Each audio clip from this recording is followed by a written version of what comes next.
मैं राकेश शुक्ला डोके आज आपके समक्ष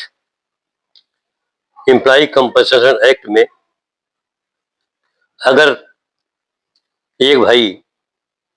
अपने भाई को अपने वाहन पर कर्मचारी नियुक्त करता है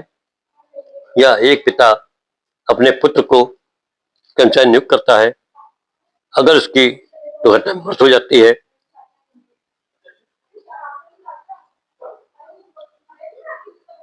तो क्या जो कर्मचारी है वो एम्प्लॉयर जो उसका भाई है उससे प्रतिकर कर सकता है। दूसरा बिंदु यह है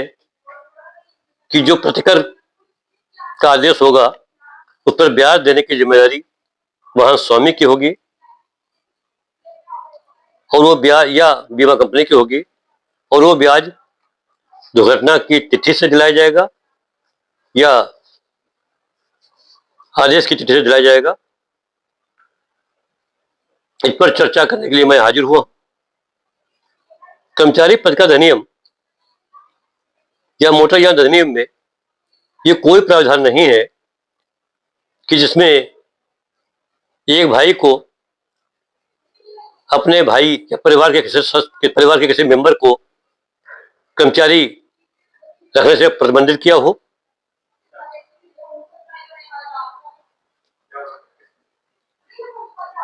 इस पर एक माननीय उच्च इलाहाबाद की व्यवस्था 2026 वॉल्यूम 1 AICC 695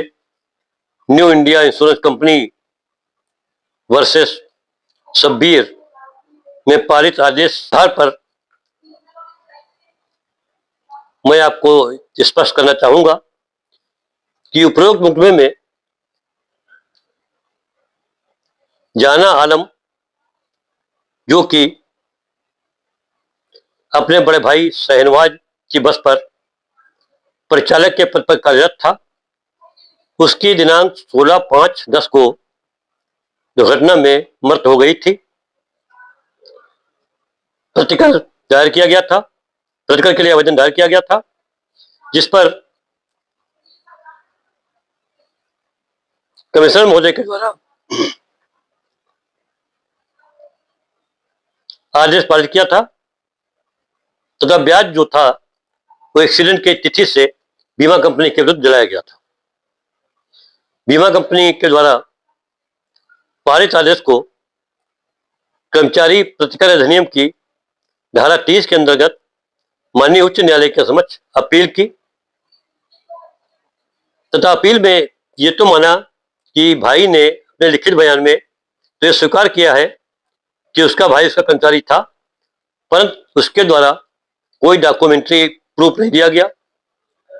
तथा उसका जो भाई साक्ष्य में पेश भी नहीं हुआ। परंतु माननीय उच्च न्यायालय के द्वारा